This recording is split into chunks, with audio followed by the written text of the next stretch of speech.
Shooting it raw? Yes. Shooting it raw.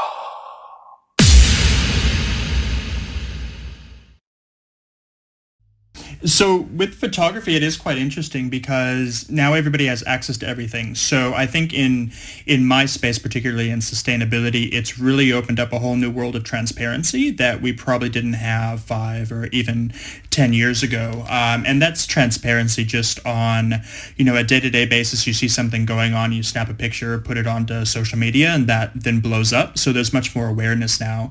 But even in the corporate world, people are now taking the opportunity to use photography to really show a lot more of the things they're doing, getting the word out there, which is kind of what we want. And I'm sure we'll talk about this at some point, but corporations are sort of a little hesitant to promote a lot of the great things they're doing, and that's not necessarily the best approach. I think we should definitely be getting the word out there, so photography certainly helped to do that.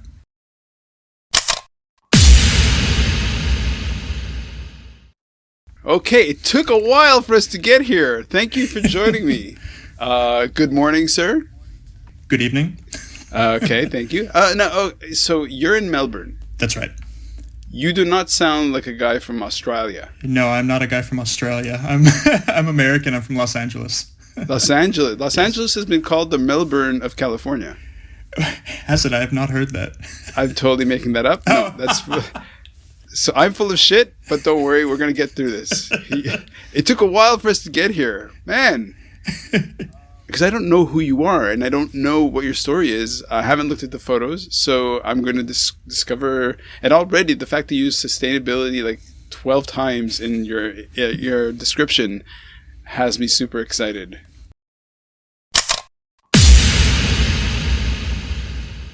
This one's called Just Stop Oil Activists by... How do I say your last name? Pabon. Pabon. Yep. Are you Portuguese? Puerto Rican.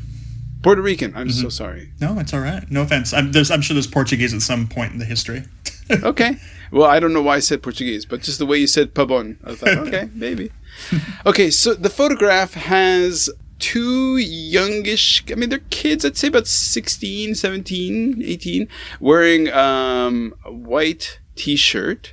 And all I could see, well, it could say just stop, but I say in big black letters, just. And then in smaller letters, STO, could be stop. Very dramatic. Behind them is a dark gray wall. Perfect for viewing paintings or photographs. And so it's probably a gallery because it's got a little description on one of the images. In the closest to the photographer is a young woman. Her hair's kind of dyed pinkish. She's got nice hoop earrings. She's in the middle of saying something, so her mouth is in the process of formulating something like an SHO maybe. And then sitting right next to her is a young boy with the same t-shirt, just looking ahead. They're both looking at somebody. So I don't know if they're presenting, if they're arguing. Just stop oil activists. What is this? So this is an image that came out, I would say it's been a couple weeks now, and it's probably going to go down in history as one of the more iconic images in the sustainability movement. So what? That's a big statement. Yes, and I definitely think it will. So as a bit of background, Just Stop Oil is an activist group that has made a name for itself over the last couple of years by doing really crazy sort of protests. They're kind of the next evolution of Greenpeace, but sort of on steroids. Sea Shepherds. Like the Sea Shepherds, but a bit more public and certainly crazier than the Sea Shepherds. Oh, wow. So what they did in this picture in particular, they've done lots of things, but in this picture that I sent through, they are in the British Gallery. That is a Van Gogh behind them. It is Van Gogh's Sunflowers. They made their way in, acted as if they were looking at the beautiful painting that's worth Wait somewhere. a minute. I have to... Okay, what the... Okay, now that you say that, I see the Van Gogh, and I see that it's been tossed some orange paint that's actually gone on the front and crawled over the frame. That is tomato soup. Okay.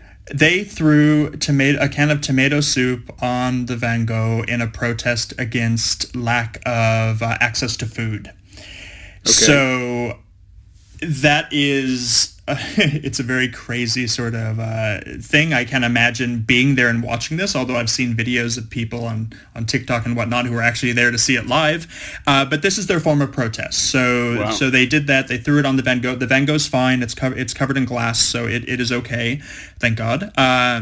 But this is their form of protest. This is how Just Stop Oil does their thing. They were in another museum, I believe in France last week. They did the same sort of shtick. I don't know to what painting, but the same kind of thing. They're also notorious for super gluing their heads to concrete in the middle of London, kind of their thing. So really sort of outlandish activism.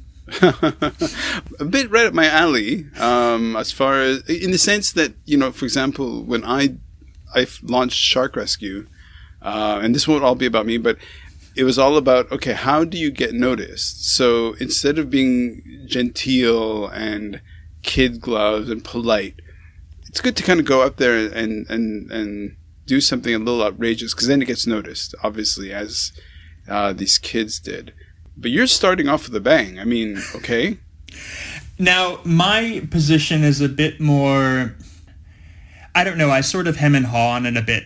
Overall, when I speak to people, I am not very pro this kind of activism, and there's a few reasons. And the reason, for me at least, is the message is out there. It's not like the sustainability or environmental movement is just starting. We've been doing it for close to 100 years. There's probably very few people in the world now that don't know there's something going on with climate change or environmentalism.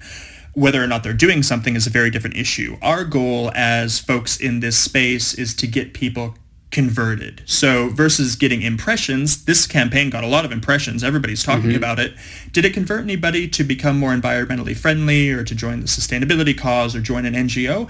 I'm not exactly sure. If anything, it probably turned people off because they're kind of sitting back, scratching their heads and going, okay, I don't understand what the link is with saving the planet.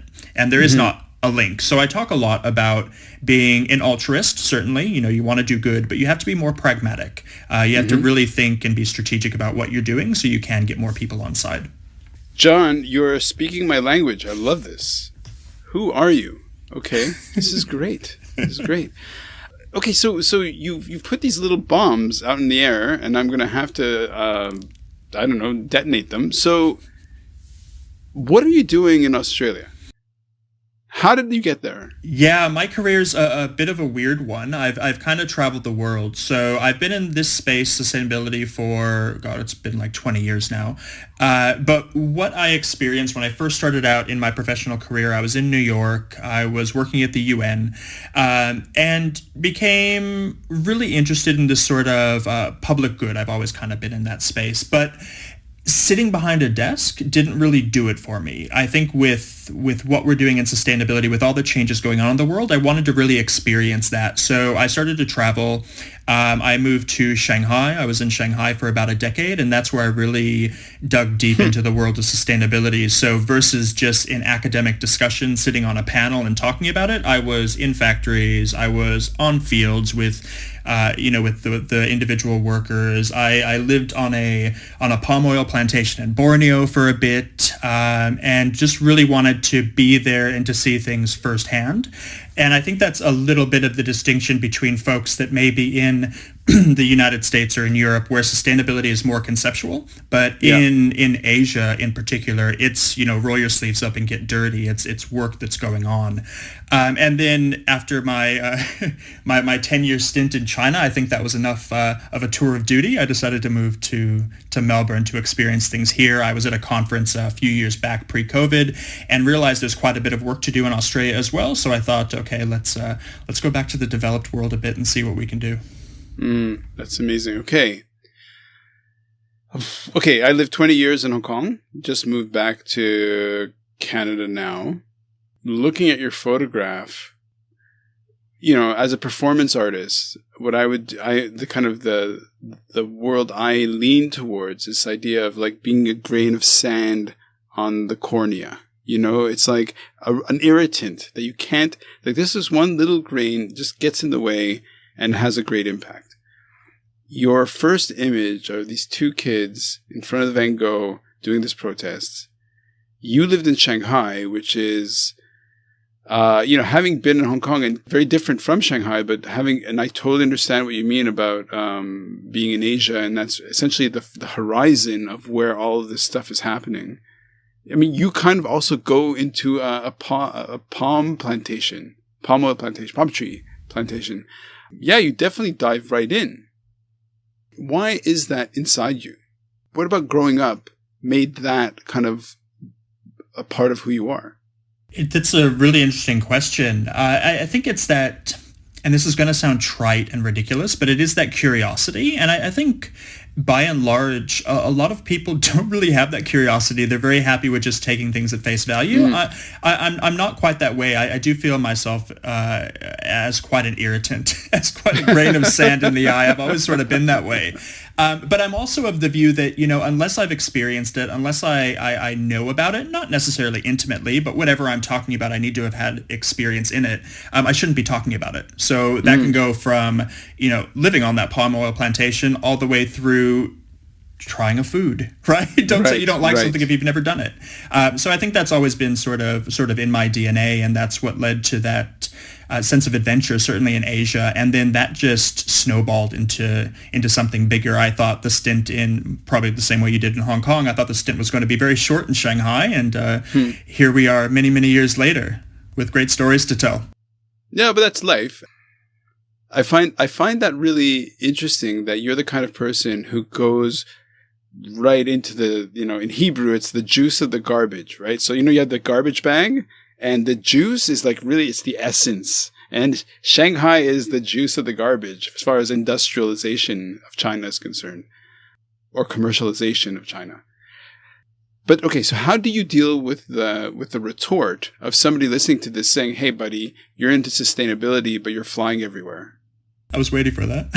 So, well, let's just knock those easy things off the table. I mean, I'm not a fan of the whole carbon footprint thing, because if you look at somebody like me, my carbon footprint is quite high compared to a lot of people because I'm traveling.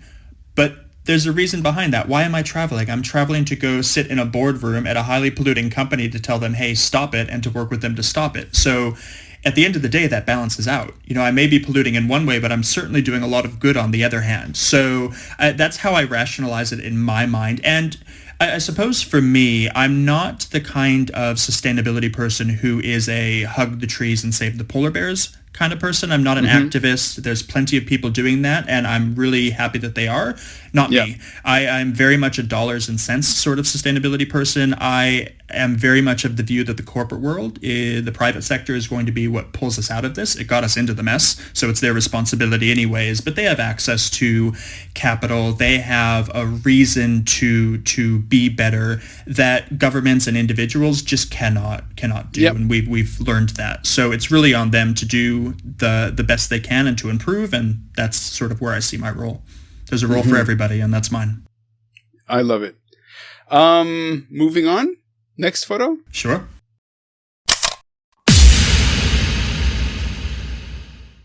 Okay, this is called Innisfree Paper Bottle, and it's two images put together. I'm assuming you didn't make these photos because they look like studio shots. Okay, so in the one image on the left, it's a person holding a bottle, like a squeeze bottle. It says, "Hello, I'm Paper Bottle," and on the right is, now I see it. It's a bit disingenuous because on the right you see that essentially the image of the paper bottle, there's actually a plastic bottle within it. Like when you cut away the paper, there's a plastic bottle inside there.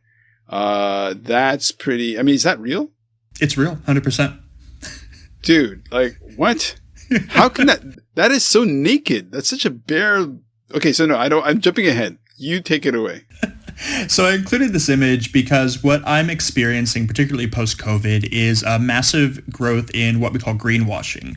So like the word whitewashing, where you sort of paint over, bad facts, greenwash is the same thing in sustainability. So that image in particular is pretty telling, and it's a very extreme example of greenwashing. I think companies are much more subtle, but this one was not so subtle, and they got called out for it. Who is it? Innisfree? So Innisfree is a South Korean cosmetics brand, quite popular. Like, these people are, could they possibly be more full of shit? Like, seriously. 100%. That's the thing. And they think they get away with it because they don't think consumers will notice or piece things together or even care. And that's such an outdated idea. But it's a fucking plastic bottle inside a paper cup. What is this? It's crazy. But you see this a lot. You see the sort of the poster child of this is ExxonMobil, right? They've been doing, anti-climate change rhetoric for decades, but they've been veiling themselves in this idea that they're promoting a more sustainable future. Right. It's so bold-faced, like this Innisfree picture, but we've become used to it, and we just don't even think about it anymore. And we don't think that they're greenwashing when they're just totally lying to our face. And a lot of companies are doing this. Most companies are actually doing this in some way, shape, or form. Ah, okay. And some are doing it on purpose, but some are doing it accidentally. But there are I don't mean to say that companies are not doing good things. There are companies doing great things. Mm-hmm. Mm-hmm. Again, so we've never met. So just so you know, conservation is one of the main pillars of the podcast. It's one of the main drivers in who I am.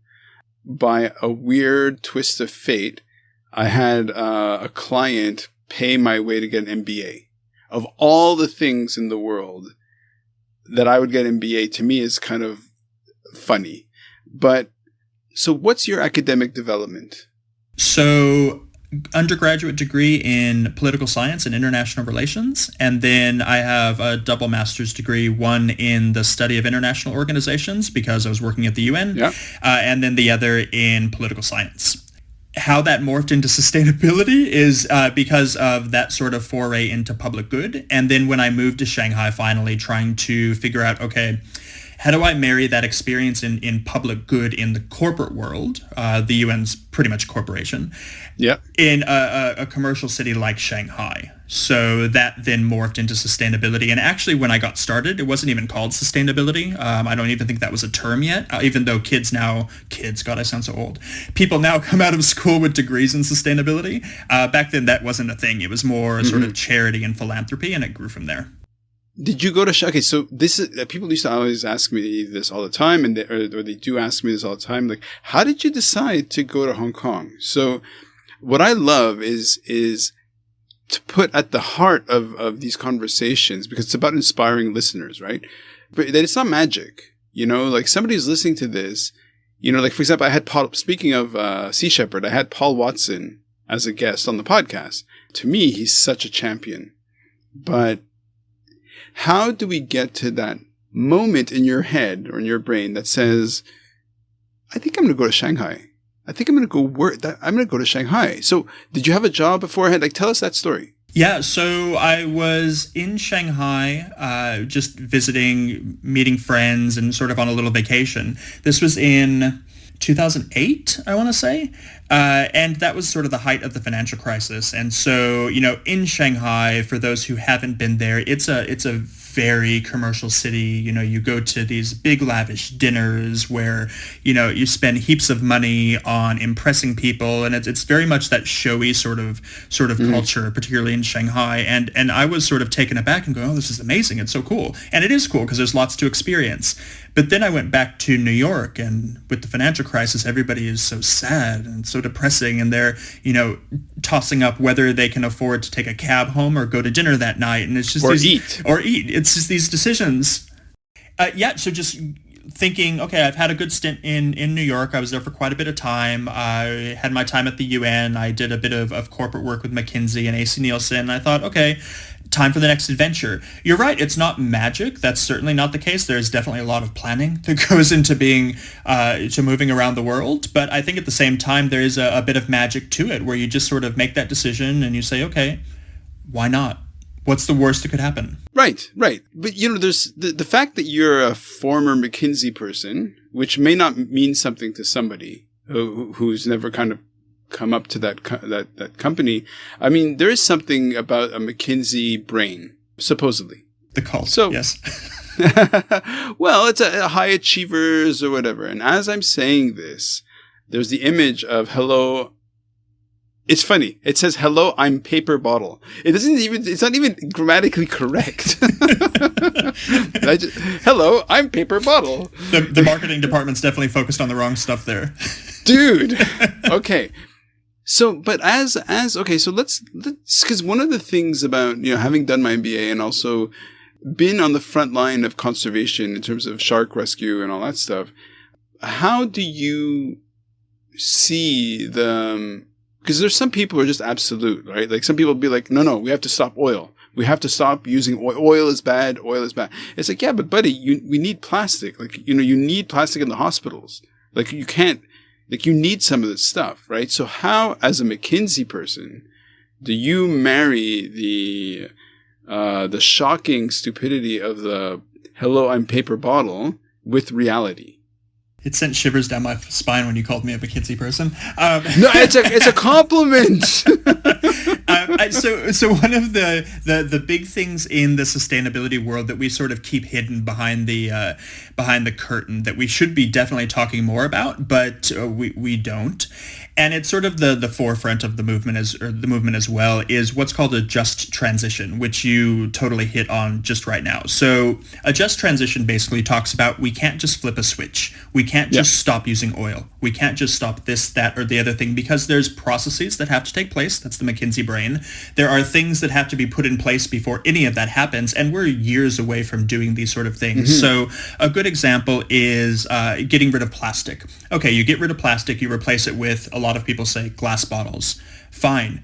Where's the infrastructure for that? How long is the infrastructure going to take to develop? How are you going to get companies involved, the recycling companies involved, to switch their entire process to glass recycling, which is not easy. It's actually more time consuming and energy intensive than plastic recycling.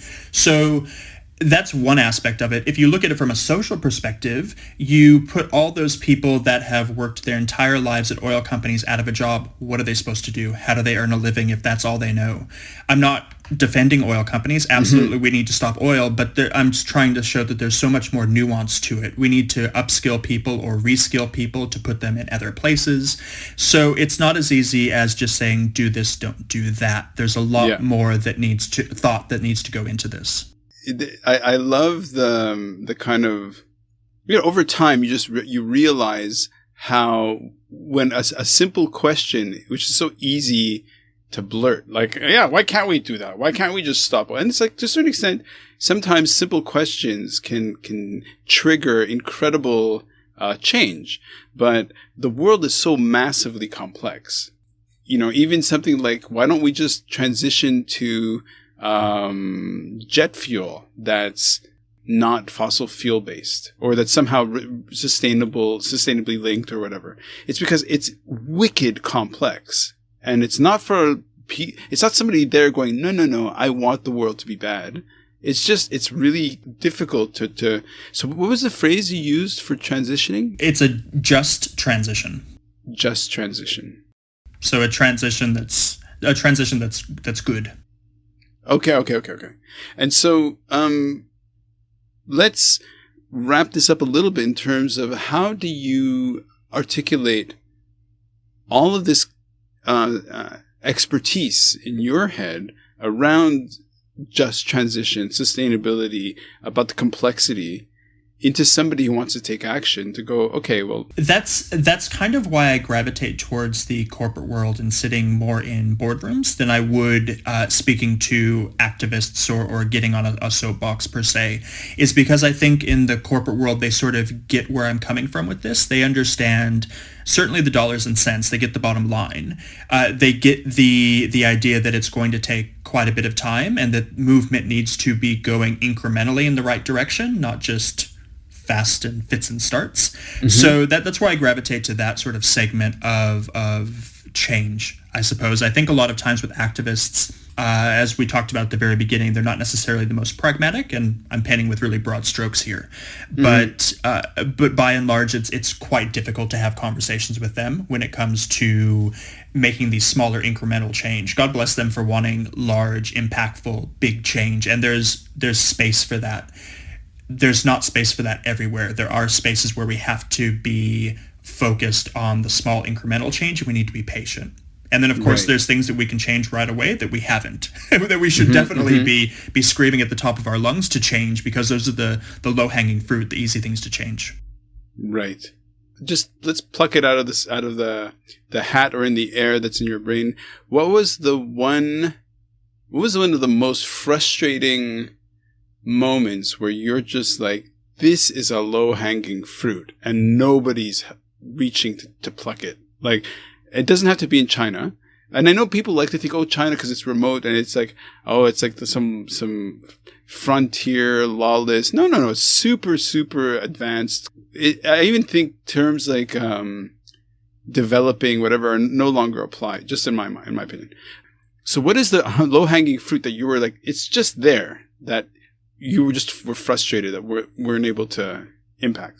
It's almost like we had a conversation to plan this beforehand, and for anybody listening, we haven't, because I was going to talk about China, and I think China is the low-hanging fruit that a lot of people are ignoring. So, not to discuss politics, but the way things have been moving in China over the past decade, certainly while I've been there, not that I've been responsible for it, but while I was there, you can see the movements to becoming a more sustainable society in China. And I know when people hear that, they go, no, they're a polluter. Right. Yeah, sure. They're this massive battleship that they're trying to turn around in the ocean. It's going to take a minute. Give them a second to get there, but they're getting there, and they're getting there quicker than a lot of other countries are doing. So when I talk to bigger groups, or I try to inspire others if I'm sitting on a panel or whatnot, I often tell them, especially in the US and EU, look to China for inspiration. Look to them for the solutions, because they've had their hand forced to create these solutions, and they're doing it. And they're doing it going from extremely polluting state-owned enterprises, environment, etc., to something that is far more advanced than what's happening in the US and the EU. And people turn their minds off when they hear that, and they say, no, that cannot be. And that's the low-hanging fruit. Look around you and be inspired by those that are doing great things. Don't get stuck in this idea that, and it's quite a post-colonial idea, that, oh, I'm in the EU, I know better than you because at the end of the day, I'm white, right? I'm European, I know better than you. How can China tell me what to do? I'm more advanced than them. And that is the wrong mentality in all situations, but it's also the low-hanging fruit that we're missing. Right. Okay, well, since you said low-hanging fruit that we're missing, I'll use that as a segue to the next photo.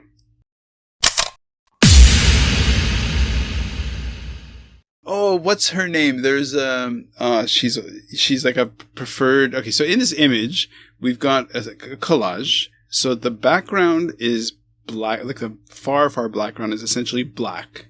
On top of it, I can sort of see a black and white. It's like a black and white print of the whole planet. And on top of that is a collage of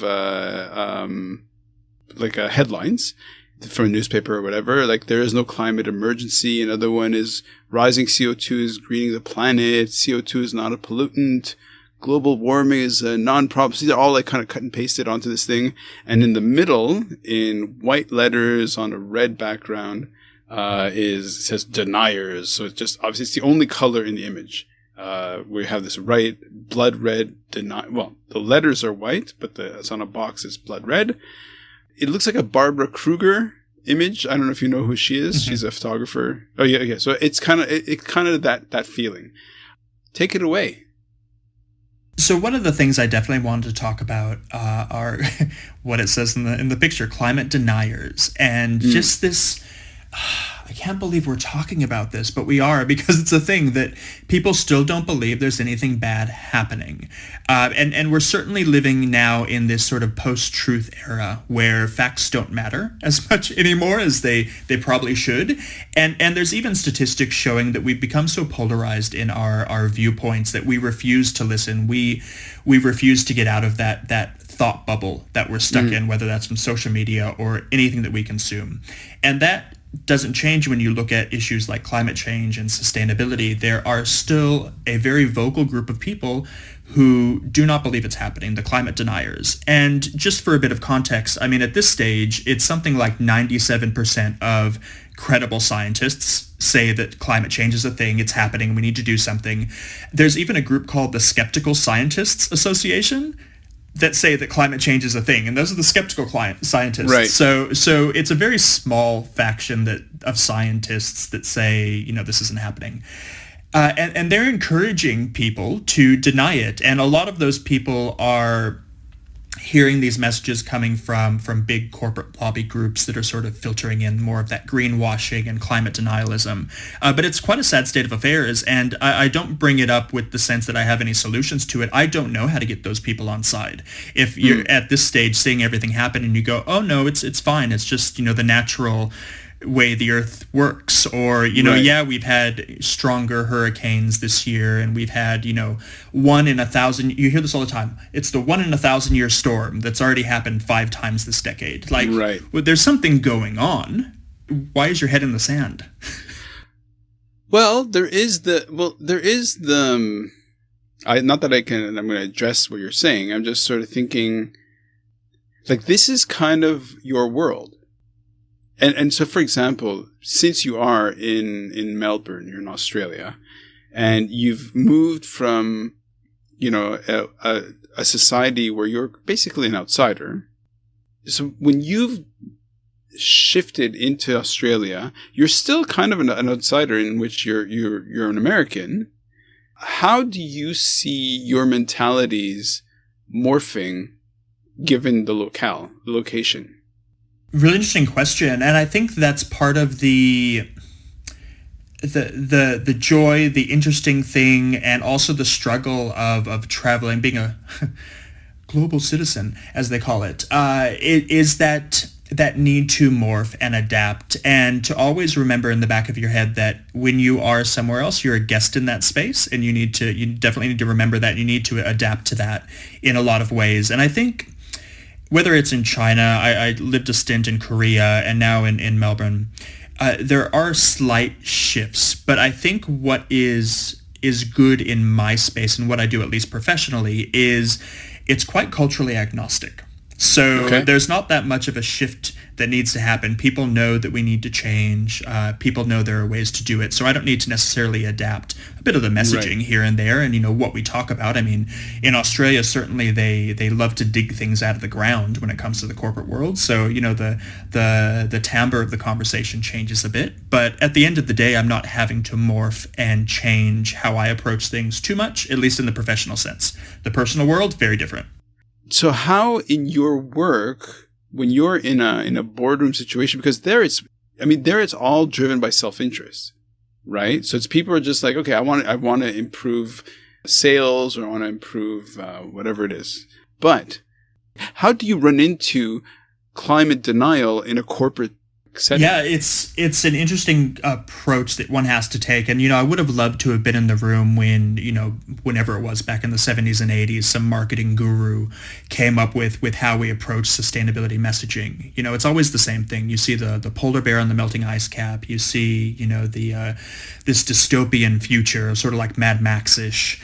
And that's so out there for people that from just to put your marketing hat on and put your communications hat on, that's not going to work, right? People can't relate to that. People can't get what that has to do with them. And I think in a lot of ways, because of that, and we'll talk about this in a sec, but there's this sense that, what am I supposed to do if that's the future, if it's inevitable, if that's what's being marketed to me? As one of only 8 billion people, I can't do anything about that, so I'm going to sit back and do nothing at all.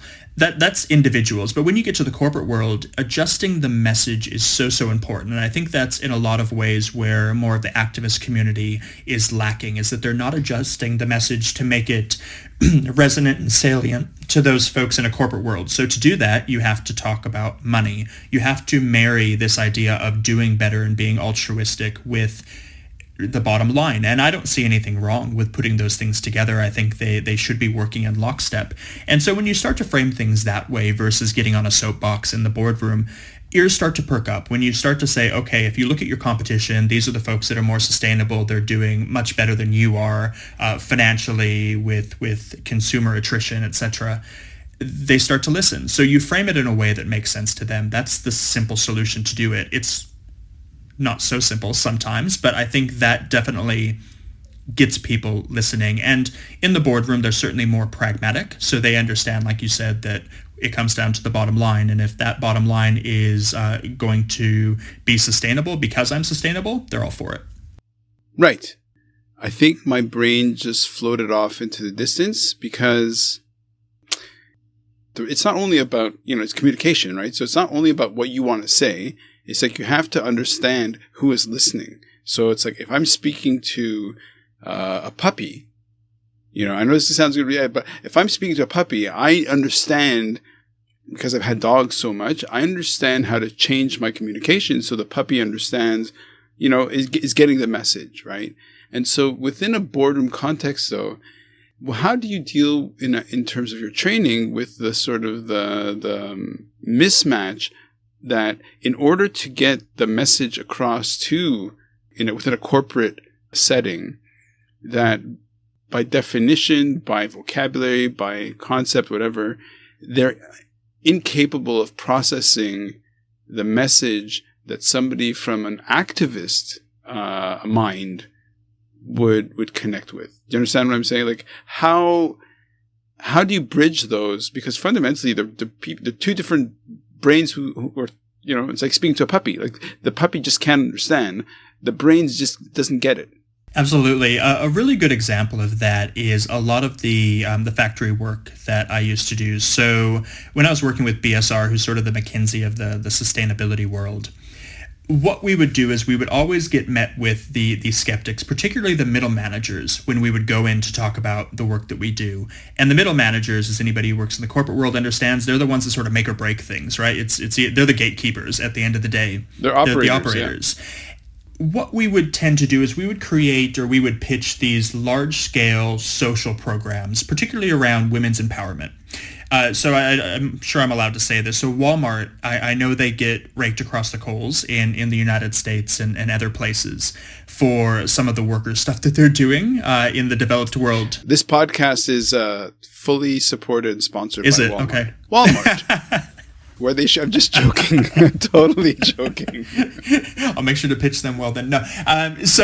But they do, I know they get raked across the coals, but in the developing world, and yeah, you're right, we don't use that term anymore, but in places like China, they are doing amazing things when it comes to the social part of sustainability. And just for clarity, backing up just a quick second, sustainability is not just environmentalism. Sustainability also involves anything with social, human, and labor rights, and it involves governance and transparency at a corporate level as well. So it's an umbrella term.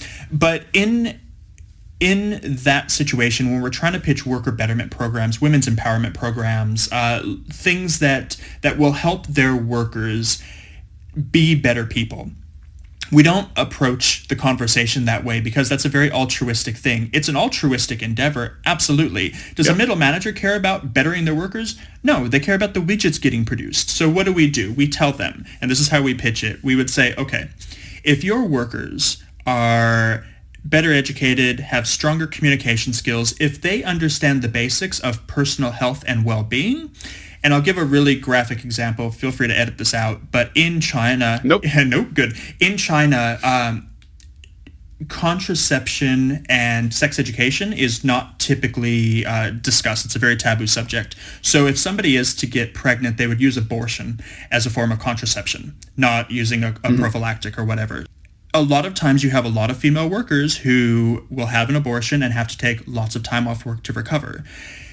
If you teach that person that is not the only option they have when it comes to getting, sex education, they're not going to be missing work as much. They're going to be healthier. They're probably going to be happier as a result. And what happens then is that healthy, happy workers are more productive workers. There's a better retention rate. They come to work more, so you have less absenteeism. And by and large, we have statistics that show they also like the company more and they stay with you, so you have lower attrition overall. Then middle managers go, oh, okay, so that impacts my bottom line because now they're able to make more stuff and it's just easier on me overall. They start to listen that way. So it's an altruistic endeavor, but it's also framed in the language and the reality of what that altruistic endeavor can create in the long run. That's fantastic. It also put in my head that I should ask Trojan to support the podcast, but that's a different Trojan and Walmart, they might be at odds. Okay, well, look, since we said Trojan and Walmart, let's move on to the next photo. You're like, who is this guy putting on this podcast? It's ridiculous. I believe that activism, sustainability, I may be wrong, but I think it's kind of like a chorus, right? And the chorus, you could have all kinds of voices. You need the Paul Watsons who go out there with the Sea Shepherds and who just give the finger to the corporate world and say, no, absolutely not. But you need to have, the more, measured kind of, you need all those voices. And that's how we move everything. Absolutely, 100%. Okay, let's go on to their last photograph.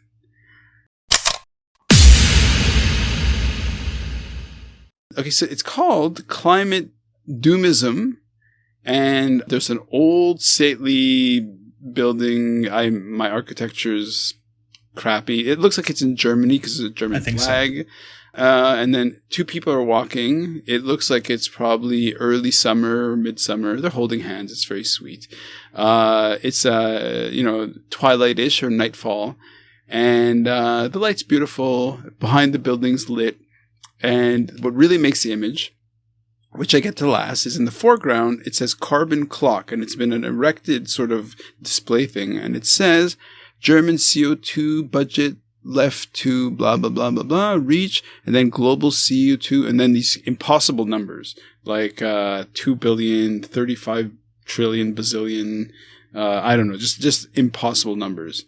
Why don't you make sense for what I'm looking at? Yeah, and I'm so glad we're ending with this image as well, because it's more of a positive, hopefully, conversation. So in the image, it's one of many that shows just how large the problem is that we're facing when it comes to climate change, when it comes to saving the planet. And like I said a second ago, when you're faced with these massive numbers, with these massive tasks that are ahead of us, most people just say, forget it. Like that's no. It's too big. What am I supposed to do? Can't keep in your head. And if it's all sort of, if that's how things are going, and if that's where we're headed anyways, we'll just, ride the wave until we get there. Like, just live the best life you can if we're going to hell in a handbasket. The message that I really want to get out to everybody is one of anti-climate doomism. You see a lot of climate doomism, a lot of people just giving up, a lot of messages as well, and what a lot of folks in the sustainability space that do more of the communications research, they found out that this push into doomism in social media in particular is being funded by these big lobby groups again.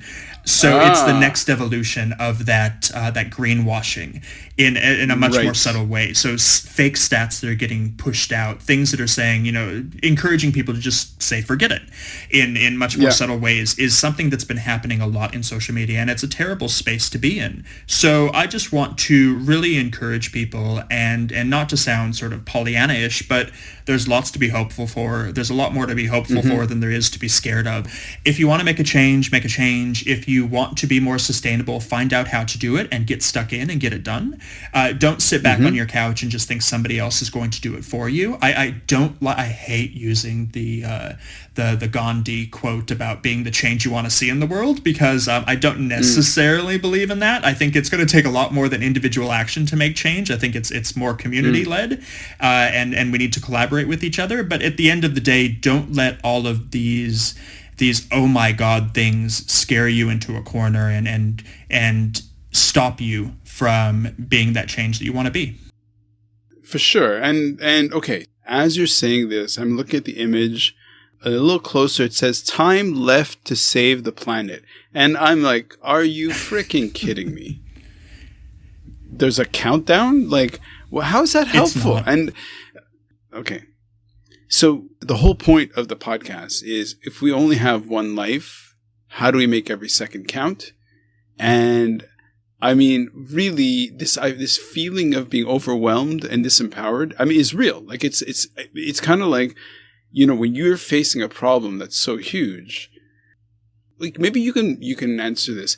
What is a percentage of people who will throw up their hands in like fear or disempowered, like being overwhelmed, with that little percentage that is entrepreneurial and it's going to solve the situation, who's going to face the situation. Like you, I'm going to go to Shanghai. Like, I'm going to go to the juice of the garbage to get involved. Like, how would you describe that population? Yeah, so I think there's a couple different segments, certainly. So there's the ones that will just never do anything because they just don't care. Right. Luckily, I obviously there's no statistics on this, but I feel that that's quite a small population. Then there are those that are actively working against what we're trying to do. That's even a smaller population, and hopefully it continues to become smaller and smaller. But then you have those people that want to do something that don't know how, or they don't know how to begin. And I think they're the most susceptible to this climate doomism message where, okay, I want to do something, I don't know what to do, but all these things are coming at me, so just forget it. And it's the same in a consumer world, right? You have those non-adopting sort of segments that are there with consumers, and it's the same with us. We need to really encourage that group and show them how they can get involved. And I think the way to do that is to make it relatable. So if we go back to that first image, being an activist or getting involved or being more sustainable relate to their life much more in a way that doesn't paint them as some Looney Tune that's going to, toss tomato soup on a Van Gogh, right? Nobody relates to that. They want to make it... Unless that's their thing. And I think with that segment, they're the activist segment, so they would already be involved. They'd be heavily involved. And doomism is not going to stop them from doing what they want, and that's amazing. I really love that. And then you have the folks sort of like myself, right, who are involved, or yourself who are involved, that we kind of, in a lot of ways, operate sort of behind the scenes, and, the sort of the Great Wizard of Oz behind the curtain, making sure the machinations are all happening. Those are the biggest segments, I think, when it comes to the sustainability world, I suppose, and then who's going to do what. But I think by and large, the majority of people really do want to get involved. They want to find a way to get involved. And what I always tell people is it's amazing to get involved. You should absolutely do it, but to definitely remember one thing, that you can do anything, but you can't do everything. Pick what you want to do, pick your little piece of the pie and work at it. I think as altruists, we really want to do everything. We want to help the homeless person on the street. We want to, adopt that puppy. We want to go read to elderly people. And there's only so much of us to go around. But I think the encouraging part is there are so many of us to get this work done that we don't need to operate in a silo. Somebody will help the homeless person. Somebody will adopt that puppy. If you want to contribute in other ways, go for it, and don't let anybody dissuade you from doing it. Beautiful. Is there something that a listener can go check out that you're connected with specifically? If they're like, oh, dude, John Pabon, I love how he speaks, wants to get involved. Are you doing something more community focused that they could join, or you can suggest? Nothing at this stage, so they can certainly check out my website, which is johnpabon.com. I do quite a bit of writing, so I do have a book that's out called Sustainability for the Rest of Us. Wait, stop. No. You don't bring out your book at the end. No, maybe it is like call to action. Okay, what's the name of the book? Sustainability for the Rest of Us, your no bullshit 5-point plan for saving the planet. And in that, available on Amazon. It's available on Amazon, on every sort of big retailer online. So definitely check that out. You can link to it from my website. So there's links out to all the places you can buy it. But it's in the show notes. That's in the show notes. It's a practical guide for how to, as an individual, as that segment who doesn't know what to do, to really get out there and do stuff. So I talk a lot about my professional experience. It's been called really a no-nonsense sort of approach. So I don't talk to people as if I'm a McKinsey person. I talk like we're talking right now, right? So it's a very approachable sort of book. And I also have a book coming out in early 2023, all about greenwashing. So all about that sort of second image that we discussed, and the ways to watch it, the ways to avoid it, and sort of what we're supposed to do with it, and hopefully stop it at some stage. So that's how I'm spending my time, and that's my little piece of the universe that I've carved out, is getting my thoughts down on paper. John, fantastic. Okay, how old is the book? So this was out in late 2020. Yep. God, it's already been 2 years. Yeah. Okay. Respect. because in a way, I know books and book publishing, all this stuff. So, how did its publication surprise you? Because you can never anticipate what's going to happen. Mm-mm. The marketing side of it really surprised me, and I do have sort of that communications mindset, definitely. But I thought, okay, I'm done with the book. Put the end at the end of it, published it, and that would be it. And it's not. That's just where the work starts. Yes, like it's a marathon race, and I think even towards the end of writing it, I remember I was in COVID quarantine in Korea when I was finishing the book, and all I could think about was just get this thing done. I'm tired of writing it. I'm tired of dealing with it. I'm tired of looking at it. And I thought, okay, well, that would be it. But then you have to actually sell the thing. And that was the part that surprised me the most, is getting it out into the world. Well, writing a book is like making a baby, and then when you publish it, it's born. But like a human being, you actually have to nurture it into a being. And in the same way, like, do you have any advice for somebody who's going to write? I have a very, I don't know if it's unique, but I have a process that certainly works for me. And I think it's the kind of the part that scares people and gets them not to write, is getting things down on paper and worried it's not going to be perfect. Don't worry about it being perfect. Just get it down. There are experts out there that will make it perfect for you. If you have thoughts, if you have ideas, just start writing and start pumping stuff out. And definitely don't self-critique, don't edit, don't do any of that. Just get things down on paper and worry about the perfection much later on. That's the biggest piece of advice I can give to people. I agree with you 100%. Okay, John, this is, you're speaking my language. This has been, so good. And my head's still reeling about this time left to save the planet. I'm like, what? Don't fall for the climate doomism. Don't. Okay. Yeah. Exactly. So I mean, things are going to change. Certainly, it's not going to be the world in 5 years. It's not going to be the world that our parents knew. We know that. It's called climate change, not climate equals the end of the world. It's called life. That's right. I mean, like the world. That's what happens. That's it. We'll have to adapt. I mean, you're not going to have your timeshare in Florida probably in 30 years, but we adapt and we move on. And as long as we're smart about it and we continue to move in the right direction, what else are we supposed to do?